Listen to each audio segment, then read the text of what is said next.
So we are en route to Orlando from home, from Tampa, to do another podcast.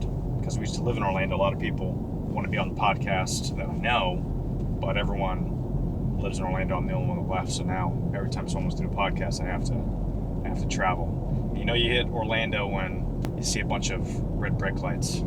That's how you know you're near Disney. So, what is this podcast going to be about? So this is with an old colleague. I met her through work, through a friend of a friend. Now she's involved in life insurance. At first I was kind of like, I don't know if I'm interested in that. And then I thought to myself, I mean, the whole reason why I started this podcast was because I want to talk about things I was interested in. So it's kind of hypocritical if I don't give people an outlet to talk about what, you know, they're passionate about or what they know about. And maybe I'll learn something, but more importantly, you know, maybe the listeners will get something out of it. And that's kind of the whole reason why I did this podcast. It's just funny. It's funny, you know, the way you tell the story and everything. Funny how? Come here though. Yeah, he's crazy, see? Who are you? We interrupt this program to bring you a special report. Are you ready?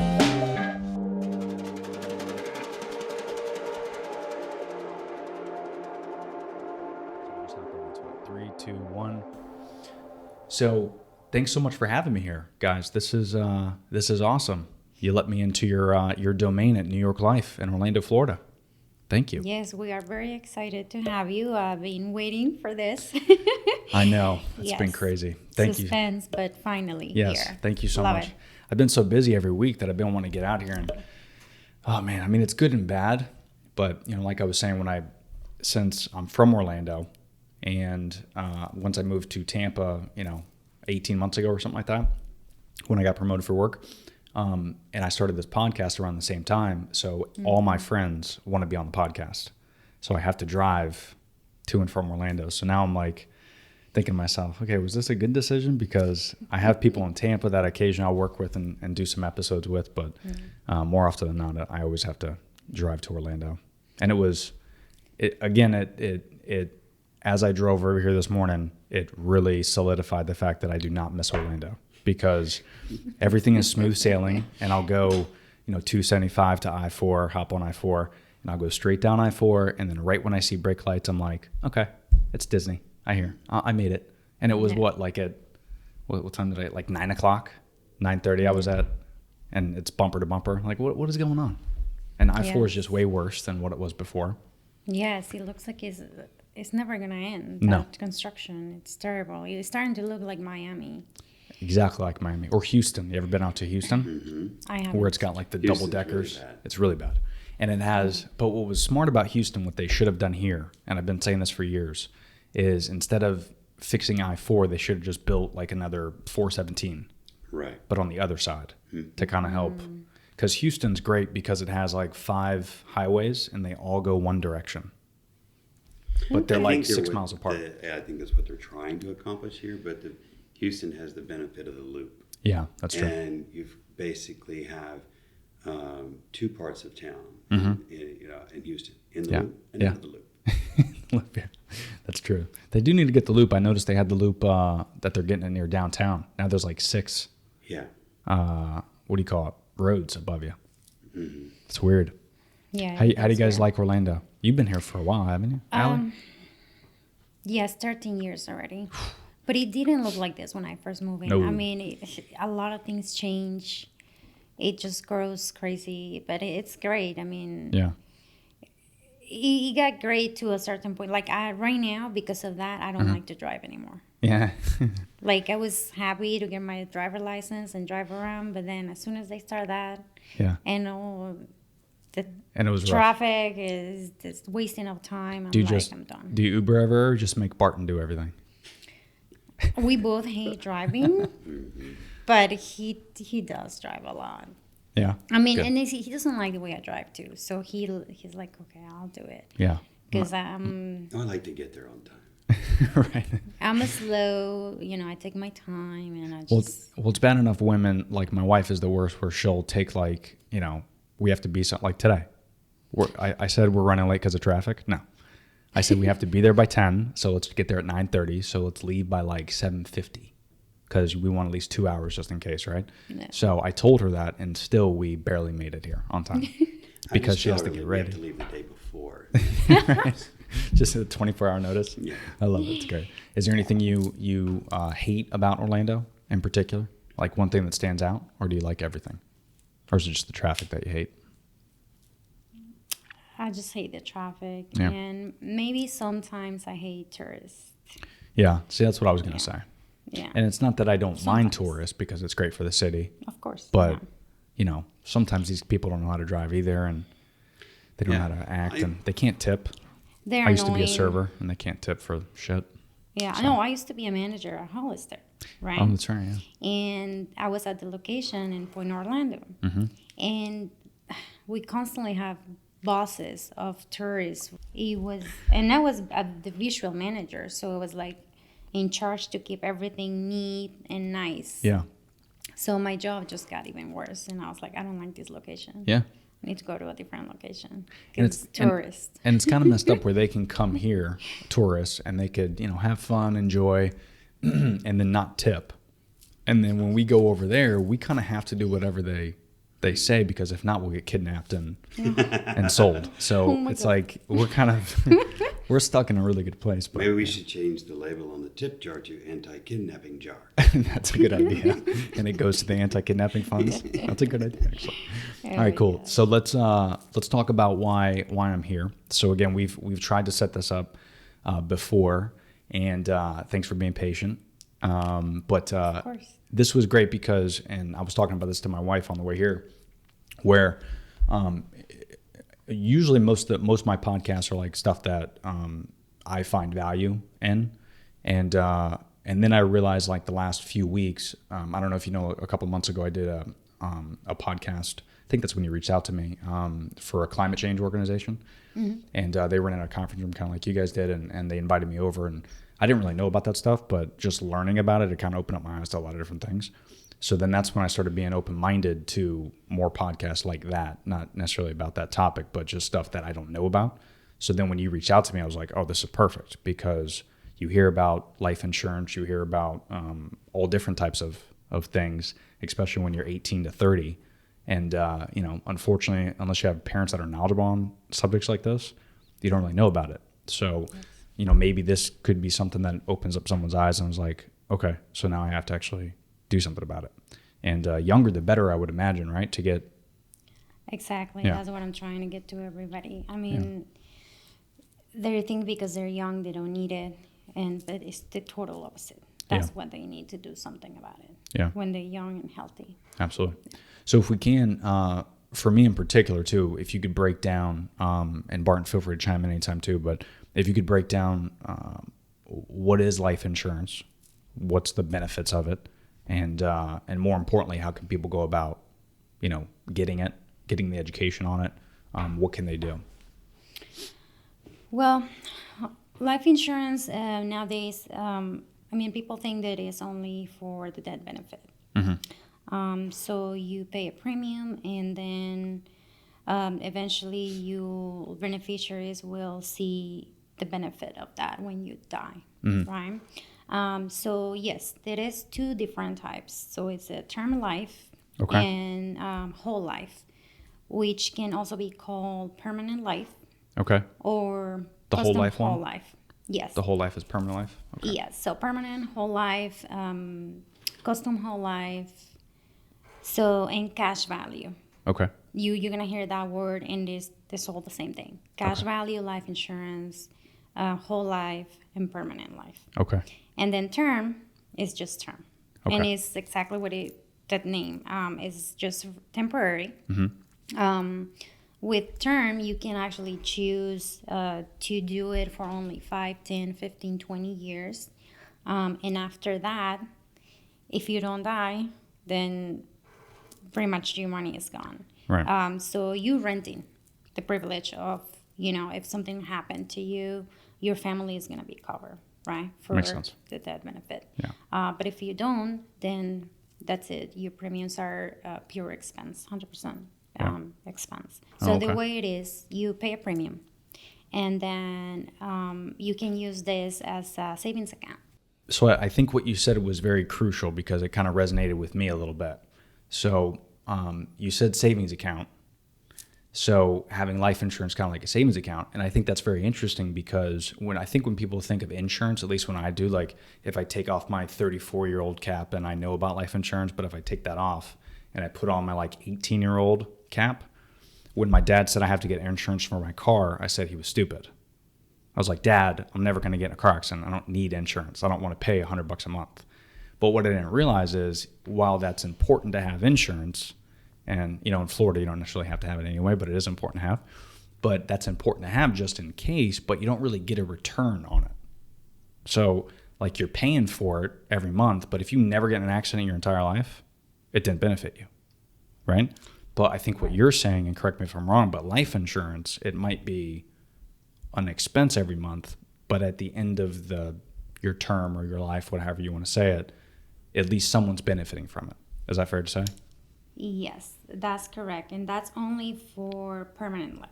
Okay, good. Because you say an expense. Mm-hmm. Term life is an expense. But it's a 100% benefit for your family, especially if you have kids, if you have someone you love, and you have debt. So you need term life, and it's very inexpensive, right? So now when you go to term life, it is a savings account. It is an expense, but you pretty much get your money back. The way that it works is like we all have savings accounts, emergency account, retirement account. Young families or parents have a college fund for the kids. Sure. If you just bought a home, you have a mortgage. So you have a mortgage protection account, right? So just imagine all those accounts in one. If you if your car broke down and you need to repair your car, you can get some money from your life insurance to pay for that. You don't have to go get a loan at the bank, or you don't have to use your credit card, right? Oh, that's interesting. So the way that it works is just, you pay your premium, the cash value grows in your policy, and another great thing is that you can actually custom that as well. You can only choose to pay for a certain amount of years. You can pay for 5, 10 years, 20 years, and then after that, you stop paying your premium, but your cash value is there, it's still growing, plus your death benefit is still growing, so it's a legacy for your kids. So you can customize it to however you want to. You can customize it too. That's good. And just all on that topic, so what made you kind of get into this industry? What got your passion in the life insurance industry, so to speak? I was it Barton? always wanted. So I'm an animal lover. So I always wanted to do some type of charity, right? Okay. But in order to do that, you need money, right? So, Sure. And you still need to pay your bills and live, right? Yeah, of So I thought that, I got my license back in 2016 and I didn't use it. I was into promotions, marketing, events, and I have my agency, staffing agency, and I was doing well, but I was a little bored. Because yes, it was a lot of fun and it was paying the bills, but it wasn't Fulfilling your needs. fulfilling my needs and my charity needs. And so life insurance is I'm helping my clients to protect their families. I'm helping them to build a better future, financial future, by diversifying their assets and get something that is going to be a legacy for their family for years and years. Yeah. And I think that's an important point what you said too, because I talk a lot of this on my podcast, not so much in life insurance, but just in general.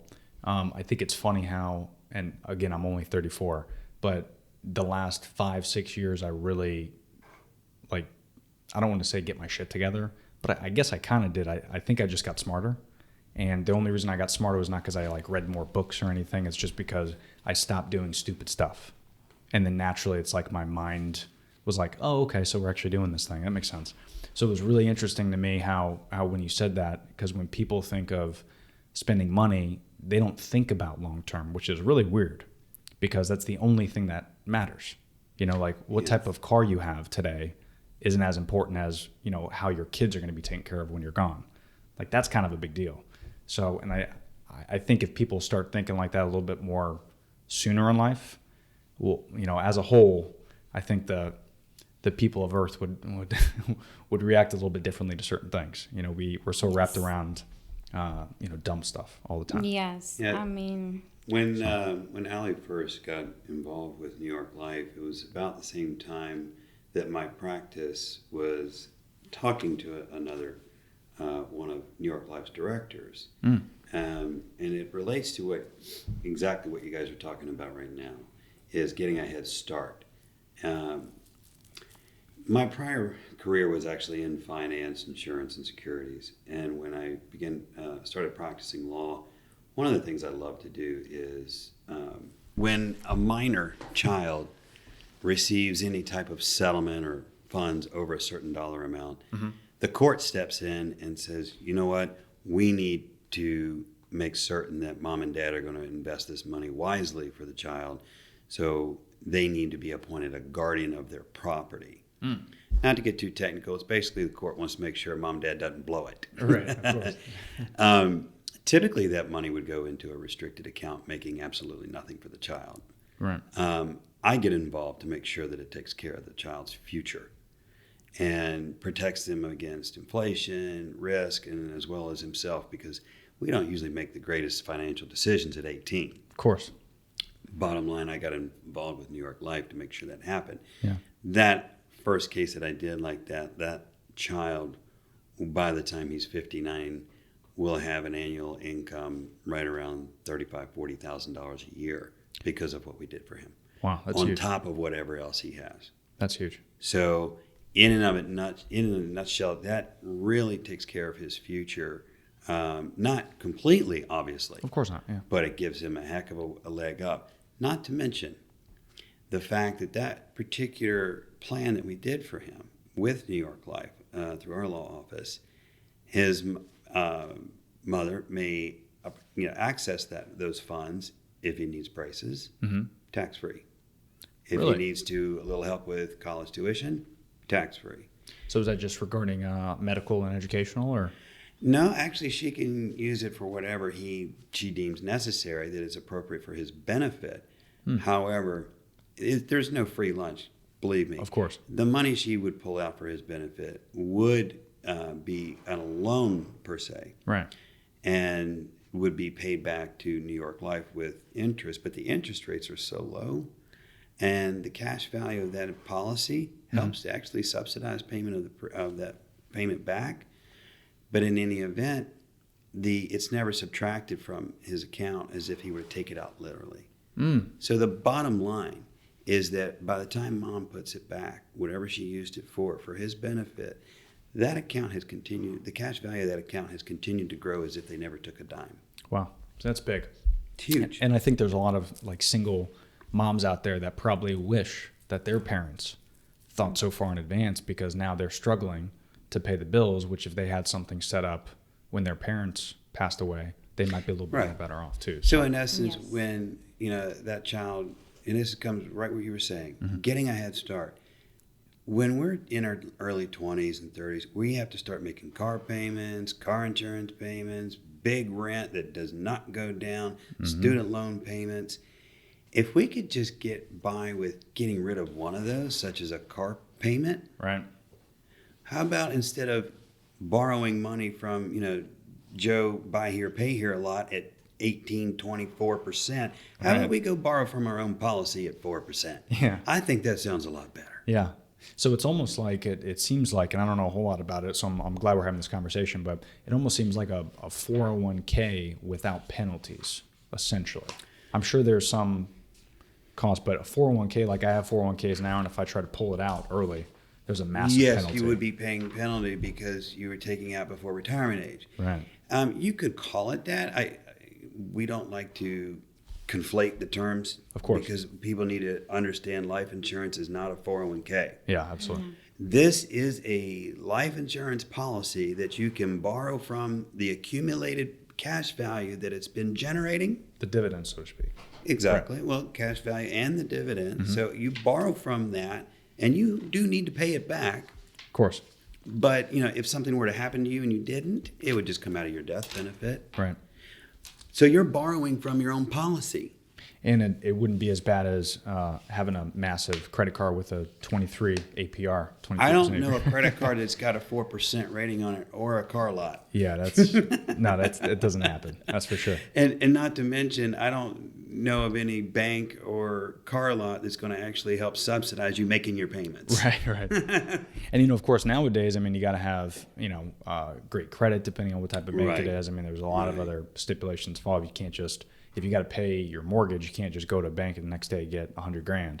So if you Right. planned ahead and had, a policy already set up, that worst case scenario, at least you have Right. something to fall back on. So the main point is insurance can be used to accomplish a lot of the goals that we all feel are mission critical, Yeah. but we can use one tool to get 3 of them done. That's huge. Yes. That's good. And again, people are probably thinking of this and they're like, well, it's an extra cost per month. But like you were saying earlier, when we were off the air, yeah, maybe. But again, we spend a lot of money on other stupid stuff.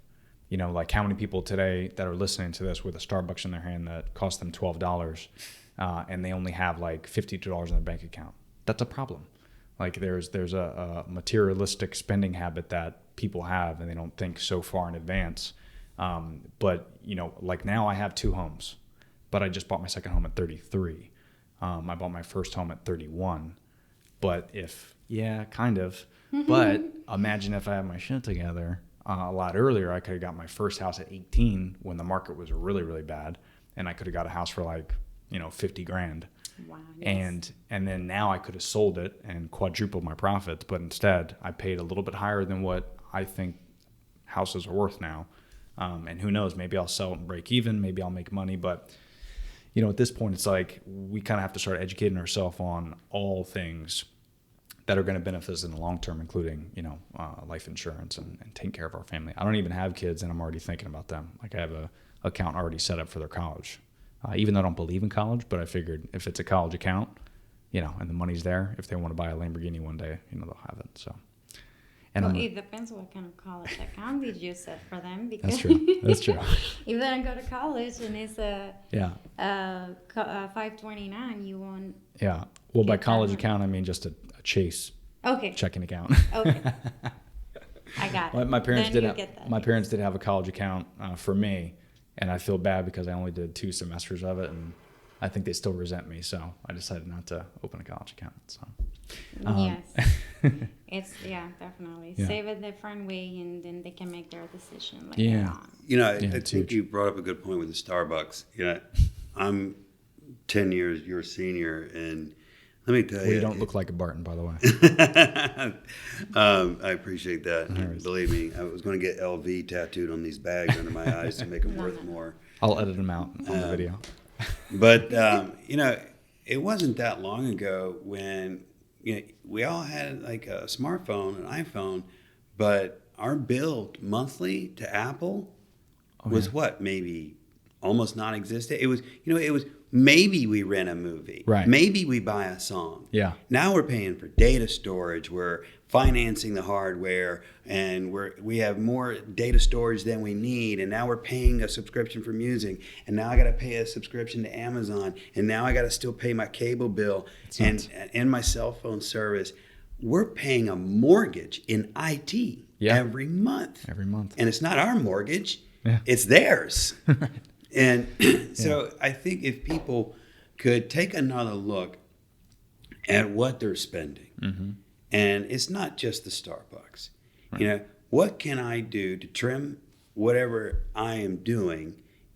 I want to have the same thing. I want to use my, a cell phone and a laptop and a computer. It's a tool. It's a hammer. Right. Tiffany doesn't sell hammers, okay?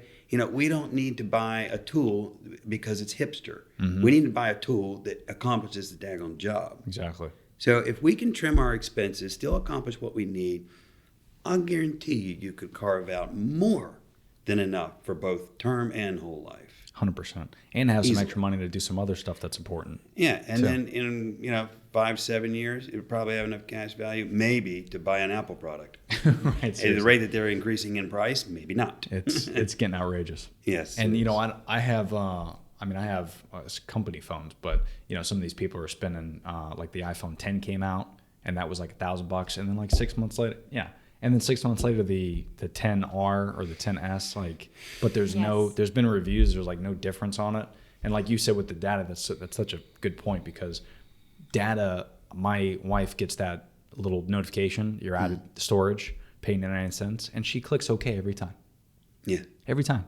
But I'm just like, use less data, even though data is a fictional thing that cell phone companies invented. Because if you remember when Wi-Fi and internet first came out, it was like $10 a month. But now all of a sudden, because it's in high demand, now we get charged $100 a month. Like I have Bright or Spectrum now, and it's $100 a month, but for cable and internet, it's $110 a month. So it's like you Yes. kind of need these guys. It's almost like they all huddled up in a probably conference room similar to this, a lot bigger though. And they're like, okay, guys, here's what we're going to do. We're going to just go ahead and let everybody know that there's this thing, data, and no one tell anybody, but we're going to charge them extra for that, for Wi-Fi, for all their different songs and music. And no one can give anything for free. Okay, we got to charge. Because they could just Yeah. give us Wi-Fi if they wanted to for free.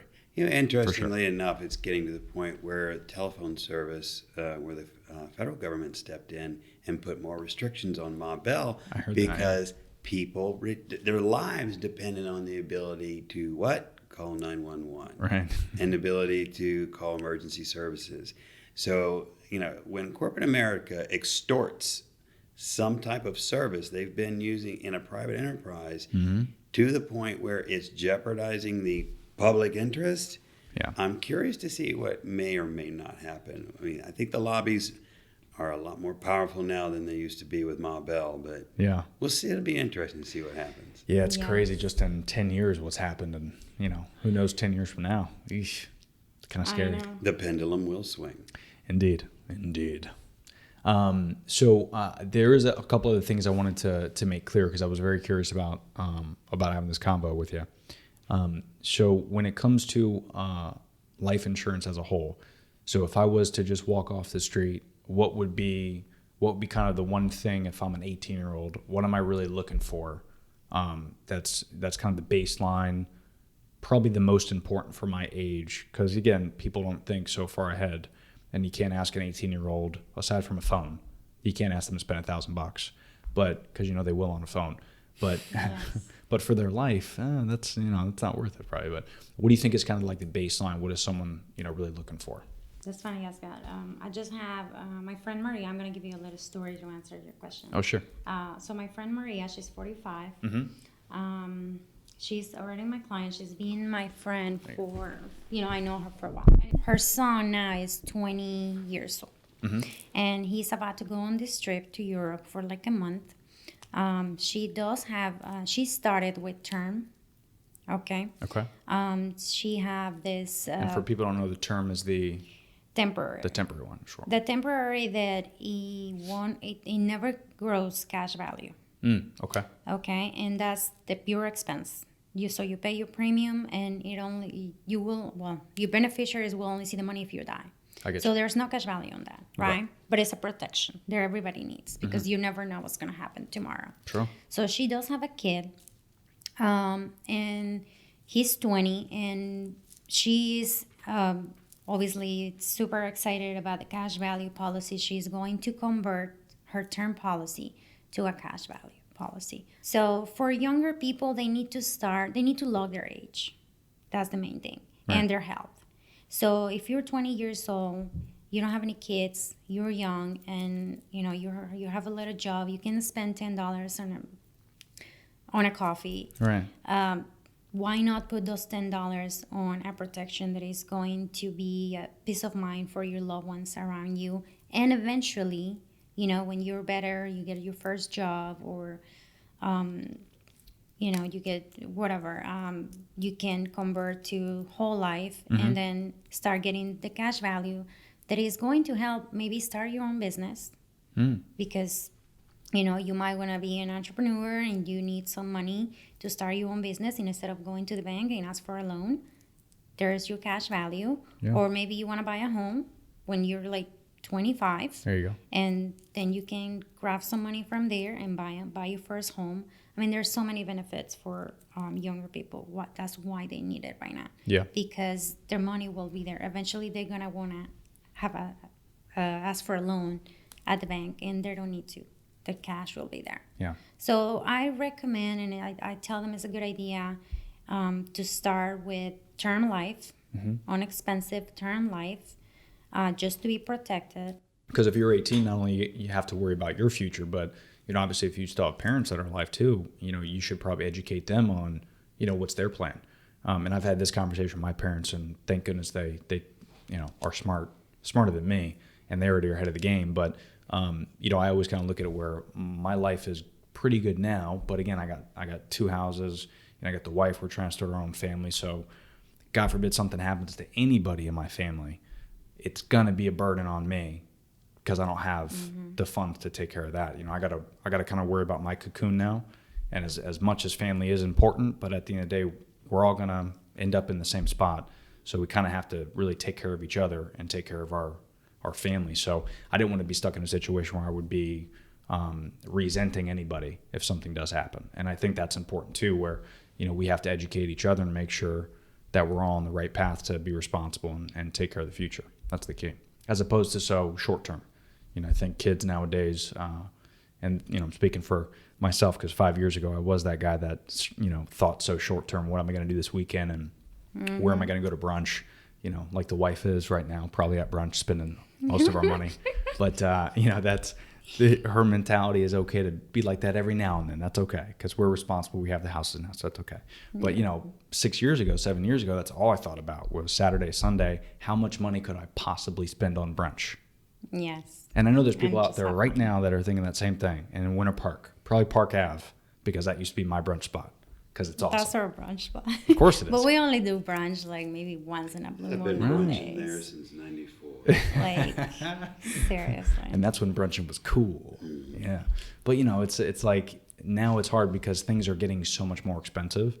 And, businesses are really suckling on the youngsters' teat, excuse my language, but they really are because they know that they'll go out and spend $200 on brunch. So what item that used to cost like eggs probably used to cost $2 10 years ago. Now that same scrambled eggs cost $6 because it's brunch. Yes. That's crazy to me. And people are willing to spend it, which is why businesses do it. So as youngsters, you got to be responsible enough to say, okay, I think I'm being conned here. So let me go ahead and take that money.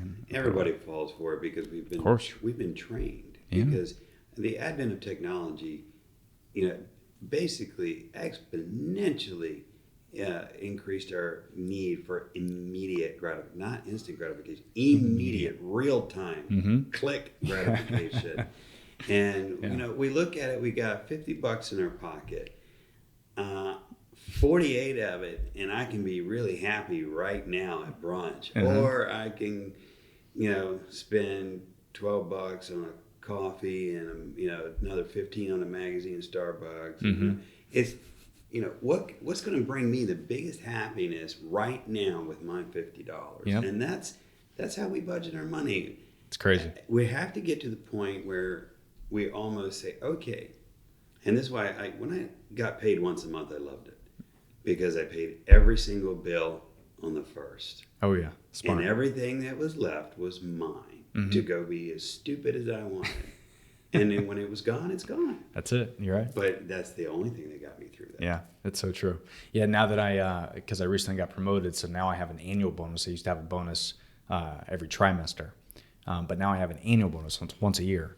And I got my first one, this past year, and I've never had an annual bonus in like 34 years of life. And I got it, and I was like, well, this is awesome. So I didn't touch it. And I was like, because it's a bonus. You know what I mean? I invested it. I threw some towards my premium of my mortgage and everything. But other than that, I didn't really touch it. But it's so funny. Imagine if we got paid annually. What would you do with your life? You probably would sit back and enjoy time with friends, enjoy time with family. And if you're thinking to yourself, well, I don't need instant gratification. I'm not that person, Tony. Here's how you know. If you watch a YouTube video and you're pissed off that a 5-second ad comes up, because we all do. We look at that ad and we're just like, oh, 5 seconds. Okay, fine, it's done now. Now I could keep watching cats fall on the ground. Like, it's crazy. We're all Yes. we have Yeah. to train our mindset differently. That annual bonus can be a curse too, because a lot of people don't do what you did, which was responsible.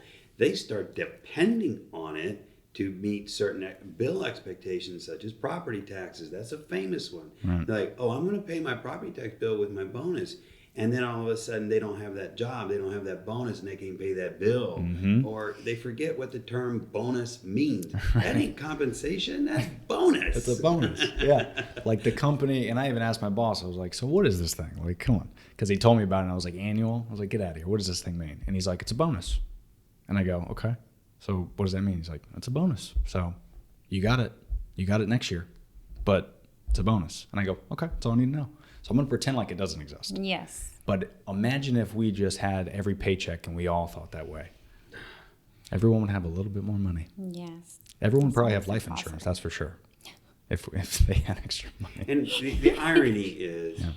if we did the right thing from Yeah. the beginning, we could do what we could do more Mm-hmm. and have more left over than doing what we're the same thing now and have nothing left 100%. Yeah. and be exposed. Yeah, absolutely. No, that's such a good point. No, that's good. Allie, Yes. you got anything else? I just realized we're at an hour almost already. It's like a time warp in this thing. I mean, I have way more things to say, but I mean, I don't want to get anybody bored in here. I'm No, just no. trying to, This is all good stuff. you know, like we talk about it. You know, I have so many stories of people that are clueless, and I'm just trying to help Yeah. them realize that they need to have a diversified portfolio with that tax-free income. They don't need to check their credit.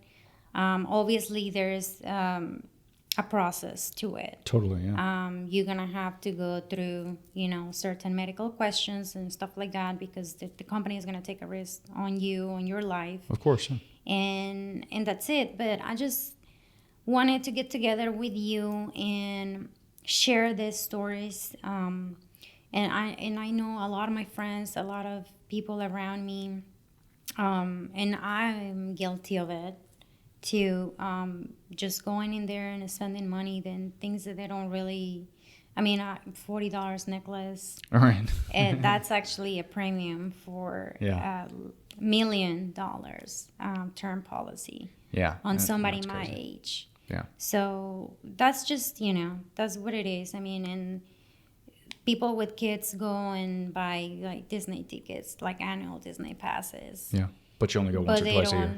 But they don't, Yeah. They don't have life insurance. They don't have college funding for the kids. Yeah. I mean, And again, I think what you're saying is very true, because, and you know, if you got tons of money to spend, there's nothing wrong with indulging. I think it's very therapeutic. I think that, you know, if you like to get a massage or a pedicure or manicure, I say if you got the money, that's fine, do it. But you know, you can't complain about, you know, where your life is if you're doing that type of stuff. yes. So you can't do that stuff and then complain that you can't, you know, pay your medical bills, or you can't take care of your dad that's in the hospital, or you can't, like, you can't complain when you're being irresponsible with money. You know, the problem is everyone's going to have someone that they're going to have to take care of. That's just a fact. Yes. So what are you doing to make sure that you're taking care of that person? If you have the money now, great. But if you don't have the money, it's going to come. The day is going to come, whether it's next year or in 10 years or in 100 years. It's going to come, and you need to be prepared for it. And there's nothing wrong with that. It's, you know, it's part of life. It's exciting. Yes. You know, it's exciting to kind of pass that torch, so to speak, off to somebody. So, no, I think what you guys do is great. And, you know, it's definitely something that I think is, it's a luxury to have, and it's a responsibility to have. And I think everyone really needs to educate themselves on doing what they can to get it. So where can people, if people want to reach you, what's best? Should they shoot you an email? Should they give you a call? What do you think is the best way to contact? They can call me. They can email me. I have a Facebook account. Okay. Do you have an Instagram? You have an Instagram, right? I do have an Instagram. Do you have a business Instagram or not yet? No. Okay. I only have Facebook page for my Okay. business. So it's at Alley Capatosto NYL, New York Life. Okay. Or my phone number is 407-683-2692, and they can reach. I mean, it's my cell phone. They can Okay. call me anytime. Cool. Not after 9. Of course not. So, But I'll make sure I leave the link of your Facebook yes, please. down there. I won't leave your phone number, but everyone that listened has got it. So, yeah, definitely do encourage people to reach out. And Barton, you got anything to add? I appreciate you being here as well. Thank you. Oh, yeah, my pleasure. My whole purpose in being here was just to support Alley. My firm is dedicated to both her as the agent of our firm and with New York Life, and I've been doing. Well, I started my professional career in '98, and believe me, 15 years in finance, securities, insurance, and real estate at the institutional level. I'm very picky when it comes to insurance carriers, especially as a lawyer. I bet. So not many people rise, or not many firms rise to the level to where I will trust them with my clients. And I do trust New York Life. One of the most reputable firms. I've been in front of judges having to, show why this is a good idea using New York Life. Wow. Never had a problem once. That's awesome. So it's something that I can co-brand with my firm and rest assured that my clients are taken care of. And it's by New York Life and by Alley. If I was to add anything out there to complement what Alley does by providing insurance and financial counseling, everyone needs to get their basic estate plan done, period. That is a 5-document plan: a will, living will, healthcare surrogate, HIPAA release, and a durable general power of attorney. This does not avoid probate, but it does pick who can make decisions for you when you can't make decisions for yourself. That doesn't mean you're old and gray and losing your marbles. You can get hit by a bus when you leave the house. Yeah. It is an accident that you may have where you're fine mentally, but not physically. Therefore, when you can't make decisions for yourself or care for yourself, you need to elect those people that you trust. Don't depend on your family to do it. And the moment you hit 18, that can, if you haven't done so by testamentary documents, your family members will have to file a guardianship, take it to court, and it will cost them thousands to do it. So do your family a favor. Get it done. It's not expensive. Anyone really charging over $1,000 for this, I'd question. And stay away from those things on LegalZoom and everywhere else. If it's cheap, there's a reason. That's right. Yeah, that's it. That's a good point. In fact, again, not to throw out the car insurance analogy, but I remember when I was 18 and I looked at different policies. Geico obviously is, they brand themselves very well, and yeah, they're a little bit more expensive, but they have a good backing, a lot of good reviews. But my first insurance company that I wanted to go with was Direct General because it was the cheapest. And if you have Direct General, you know what I'm talking about. We all did at one point. They're cheap for a reason. So it's, again, this is important stuff. It's not something you want to be laxy-daisy on. If you want to buy off-brand toilet paper, that's okay. Right. But don't get off-brand life insurance. You need to consult an attorney licensed in your state that specializes in estate planning in order to do this. I update my basic plan at least once a month. Really? Okay. At least once a month, and it is very specific to Florida and my clients' experiences. And it doesn't matter if you have a legacy, will or anything like that. Florida will honor that no matter when it was passed, as long as it was executed legally. In Florida, and as well as other states, they honor wills and documents from other states if you move. However, when it conflicts with Florida law, you might have an issue. Yeah. So if you move to Florida, time to call your Florida attorney right away. That's it. Very good.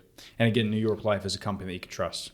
Been around for years. Yeah, just Huge a portfolio. disclaimer, my firm is not connected with Yeah. New York Life. Okay. It's just who we depend on. We Okay. are an independent organization. Oh, excellent. And how can so do you want to throw that out? People can reach out? Certainly. You can call us on our 800 number. It's 833-MY-GUARD. The law firm name is Guardian Law, PLLC. I'm the founding lead attorney. Locally, it's 407-440-0949. 1365. And you may email me at Barton, as BARTON, at guardiangrouplaw, all one word, .com. Nice.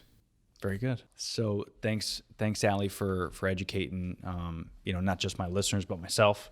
And Barton, again, thanks for being on as well. This was great. And again, it was a little bit, I think, out of not just my comfort zone, but everyone's comfort zone. But that's okay that, we educate people, and we need to learn about this stuff and talk about it, because the more we talk about this and get with people that actually know all these different topics, I strongly believe the less stuff that we're going to put in our brain that's unimportant. So, I always use the analogy, instead of what Cardi B is wearing today, instead of worrying about that, you should probably worry about, things like your mortgage, saving money, life insurance, taking care of your family, taking care of your friends, things like that. So this was great. So guys, I'm going to leave all the links to all the stuff we just talked about. So if you want, reach out to these great people, get yourself educated, and whether it's with New York Life or with with someone else, doesn't matter. Just get educated. Reach out to Alley if you have any questions, and Barton will be more than happy to help. Awesome. And I'll leave this information. So guys, thanks so much again for having me. Appreciate you. Thank you, Tony. Absolutely. And until next time, thanks for tuning in, guys. Peace.